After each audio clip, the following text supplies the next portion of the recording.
Okay, John. Well, I want to welcome you to the show today. Thank you for having me. I appreciate it. Beautiful, beautiful day to have this on. It's a fantastic morning to be out here. So tell the listeners that maybe aren't watching the show, where are we right now? We are in Linwood Place Neighborhood, and we are bordered by Drexel, Grand Boulevard, 16th Street, and 23rd Street. Wow. So is Linwood a historic neighborhood? Linwood is not what you would consider historic preservation. Linwood is the first neighborhood to receive the title of Urban Conservation District, which is one overlay up from being historic preservation. I gotcha. So one overlay up, as in we're not going to be, talk to me, give me an example of that. So like the windows per se? Correct. So historic preservation has a lot of restrictions on what you can do on your house. But mainly what historic preservation means that any upgrades you're going to do to the exterior house, you're going to go before the Historic Preservation Commission. You have to have it approved, you do an application.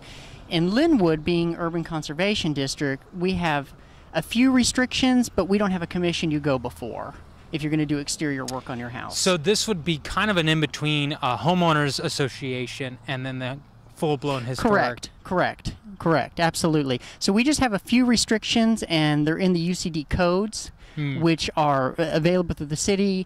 You know, we try to provide them to as many new residents that move in as possible.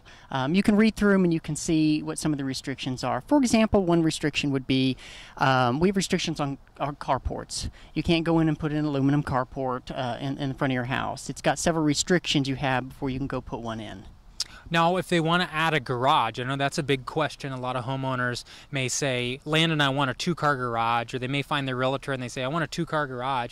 Well, a lot of times that limits you to north of 40th or north of 50th in some cases. So what is the option for a two-car garage? Is it just something we avoid, or? Well, I generally tell people, even though I disclaimer, I'm not a city employee, if you're looking for a two-car garage and you're coming to these urban neighborhoods like we have, it's best to find what you're looking for to be able to fix it up or clean it up. It's very hard in some of the smaller lots that we have, if you have a single-car garage, to go to a two-car garage, because you're limited on restrictions on how far you can build on your property line and how close you can abut it. It's tricky, is the way to put it. You're going to have some loopholes you're going to have to navigate through. I know that you get this question a lot, when, especially folks that are maybe moving from Edmond or another suburb town that has more modern housing. You know, when we get to bathroom size, we get to closet size, a lot of times those are smaller, and that's really something when you're transferring into a historic home. You do kind of give up some things to get that character, and I think garages is one of those key factors. Absolutely. Now, we're right now on 19th Street, which is arguably one of the most beautiful streets in Linwood. Oh, that's kind of you. I definitely agree. The trees behind us, all in the row, really look beautiful this time of year. They do, and especially in fall. And you know, I mean, it's picturesque of what people, you know, it's like in the fall I always feel like Linwood down 19th Street is kind of like a movie set. It's what you picture in a movie that takes place in a neighborhood. The classic. The leaves falling and changing and the sidewalks. It's fantastic. That's it. Now, for those that maybe aren't from Oklahoma City and are brand new to the area, where are we located relative to downtown, or things to do? I mean, kind of give a broad description of what Linwood is and what's it about and what the community maybe of Linwood is. Yeah. I honestly always consider Linwood to be an inner city neighborhood, even though we sit on the outskirts. You know, our closest district that we sit close to is 16th Street, is the Plaza District. But the thing I love about Linwood and the proximity is really you can walk there, you can cycle there. It's not that far away, but yet you're not far enough that you're dealing with some of the noise pollution or the parking pollution that some of the districts create on their outskirts. So, and especially with the new sidewalks the city's putting in, really to be able to get access down to the Plaza District and then further getting down to Midtown, down around 10th Street, access is becoming so easy from neighborhoods like ours. So that's a great point. So some of the other neighborhoods that are a little bit closer to downtown, you guys are going to be dealing with the event parking. I know that when the Paseo Art Festival, for example, has their big hoorah. Neighborhoods are just packed with parking. I mean, the residents can't even get to their homes. Sure. So Linwood kind of has that great historic feel, but yet you're far enough outside the city to where you really have a traditional suburban feel when you talk about parking, you talk about big old trees. Yeah. You know, so it's a really good best of both worlds. You know, and the wild thing to think about, though, is when Linwood was originally platted in 1909, the mainly homes on 18th, 19th, and 20th, that kind of are double lot homes, a little bit larger, they were at one time considered country estates to Oklahoma City. You know, this is where the trolley line came, and you were in the country if you lived out here. It's hard to think because we can... You said 1909? 1909. We were one of the first platted neighborhoods. What, 1907? I believe correct, yes. 1907. So, wow. So 2 years after Oklahoma becomes a state, this neighborhood was platted. Yes. And do you know who founded this neighborhood? What's the history there? Well, I know there was a group that founded this neighborhood, and it was it was a group of prominent businessmen at the time. I know the Horn family was in on it, and I believe Nichols family was in on it. There's a few more, and forgive me, I don't have the names off the top of my head. I know at that time there's a lot of dentists and stuff that, yeah. you know, on the side they did developments. Exactly. Now, what kind of architecture can one find in Linwood?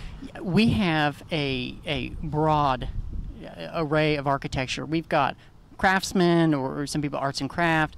We've got Tudor revival. We've got Spanish influence. And then even if you get over on 16th and 17th Street, we also have some ranch style as well. So you can kind of find anything you're looking for. You kind of can find it in Linwood. Sure. And I noticed that, you know, a lot of the homeowners here, they really take pride in their homes. They do. The front lawns are always really well manicured. There's a decent setback from the road, so the houses really look clean and well kept. I think if you're looking for a neighborhood that's not right in the city, this is the way to go for historics. I agree. And we have a very active neighborhood association. Yeah, tell us about the events you guys got going on. We have events that kind of take place all throughout the year. The biggest event that we have, which is coming up September 30th, is our tour of historic homes, which we have 5 or 6 homes that open up. Tickets are $12 to $15. We allow outside guests to come in and tour the homes and kind of get a feel for what it's living in historic homes. And you kind of get to see what people have done. Really, have like taken a people house actually in there. With their furniture, and absolutely, how they cook absolutely, and how they've upgraded their living spaces, their kitchen, and what they've done. We've got some great homes on the tour this year. We also do a sleigh ride in December that goes throughout the neighborhood. Cool. We do neighborhood cleanup days. We do an annual picnic in June, and we do a 4th of July parade. So we stay very active in this neighborhood. And aside from the events that we organize that get everybody together, I think the charm really in Linwood is the fact that we really are a very friendly neighborhood. You walk down the street and you wave. Everybody waves. We all wave. We look out for each other. It's just, that's common here. And that's what I love about this neighborhood. Now, as far as the dogs, is there do you self clean up after the dog, or is that something that you've requested, or is that commonplace? I know for pet owners that can be a big deal. It can be. And non-pet owners. Yeah, it can be a big deal. But, you know, throughout Oklahoma City, the common courtesy is if you are walking your dog, you need to handle dog's waste. On your own. I mean, that just needs to be the responsibility of you, as well as to always remember there are leash laws in Oklahoma City. So you must have your dog on a leash when you're at all out times. At all times. Yep. So Sure. Well, and there's another point, you know, is when you get closer to the urban city, you get really small lots. And I think these lots here are great size. I mean, you still have... Does anybody have pools in Linwood? Yes. I'm trying to think. Yes. So they we can... have several homes with pools. Several homes with pools, so you can add a pool in there. Now, Yep. is that something that you would have to get passed through the architectural committee, or... We don't have an architectural committee, so that would totally come up to being downtown and working with plan review. So you'd have to make sure... planning review, as long as they approved it, Yeah. then the neighborhood association wouldn't have any real say over the design or the type only of thing the pool. the only thing that we look at is those UCD codes and making sure that those UCD codes are being followed. And if it's a project that isn't contained in the UCD codes, then the default is referred to Oklahoma City codes on building. I got you. Got to make sure you're permitted. You got to make sure you're using licensed contractors. You got to go through all the steps to get it built and get it put in and get it done right. And that's for safety, really. I mean, that's absolutely. for safety, that's for uniformity, and it can save you thousands in the long run, because if you have a contractor that's not doing something right or not legally, there's a good chance that it's done incorrect, and then you have to redo that work. And a lot of times those contractors are gone. You can't even find them once you finish the work incorrectly. So very important step there. Yeah. And then the common factor that I always encourage people: if you're going to have work done on your house, tell your immediate neighbors. You know, knock on the door. Go to the two beside you, two behind you, two in front of you.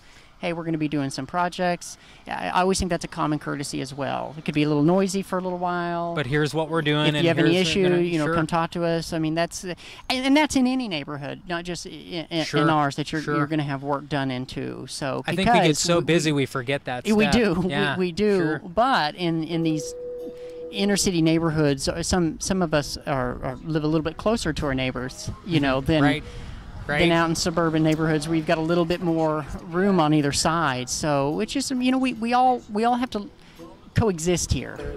That's right, coexist. And you know what? We get to coexist. That's an important part. We're not in the farm where we have our next door neighbors 3, 4, 5 miles away. We're right here in the core. And so many of you have moved from outside in the suburbs to the city to experience that, homogenous relationship with our community. So, John, I want to thank you for coming on the show today. Oh, I appreciate being here. Is there anything that we maybe have forgot that someone needs to know about moving to Linwood? I don't think there's anything we forgot. I just can't say enough how much I do love living in a neighborhood like Linwood, and the neighborhoods that surround us as well are all wonderful neighborhoods as well. I think there's so much charm in these older neighborhoods when you're out walking and you're waving and you're knowing your neighbors. And the other thing that I think is a huge difference for these older neighborhoods is the fact that we have livable front porches that you can go out on, you can sit. And that changes the dynamic of a neighborhood so much. When you have residents that sit on their front porch, you get to know people that walk by. You wave, you talk to them, you know their family, and really, I mean, you just you forge friendships with your neighbors, and I think that it's charming, and I love it about these neighborhoods. Not just a place to sleep. Absolutely. Well, coming from the Linwood neighborhood, we're right now on 19th and Drexel, which is one of the entrances to the Linwood neighborhood. The other one is what, 23rd? Our 19th and Grand. Yes. So yes. 19th and Grand is the other one. The beautiful entrance. They just you guys recently did this. Yep. So behind us, tell me a little bit about how was this funded? How does that work? Well, it's funded through our neighborhood fundraisers that we do, such as the home tour and membership dues. We are a voluntary neighborhood association. Our dues are $25 for a single or $50 for a double membership. But that's voluntary. Annually or monthly? That's annually. Wow. That's annually. That's and, cheap, and guys. that's Super total cheap. voluntary as well, which is the difference between a homeowners association, which is a covenant, which is actually on the deed. And mandatory. And mandatory. Most inner city neighborhoods are considered just associations, and they're voluntary. Wow. But we really rely on those dues to help us fund projects and what we call common area maintenance. Taking care of the landscaping at our entrance markers, electricity for entrance, and water.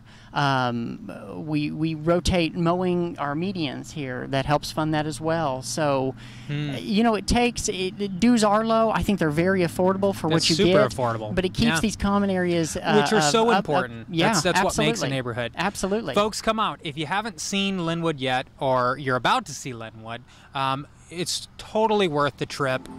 Really a good site. Pay attention to the signs as you're driving around. John, thanks again for coming on the show. Thank you for having me. I appreciate it. you. Thank you.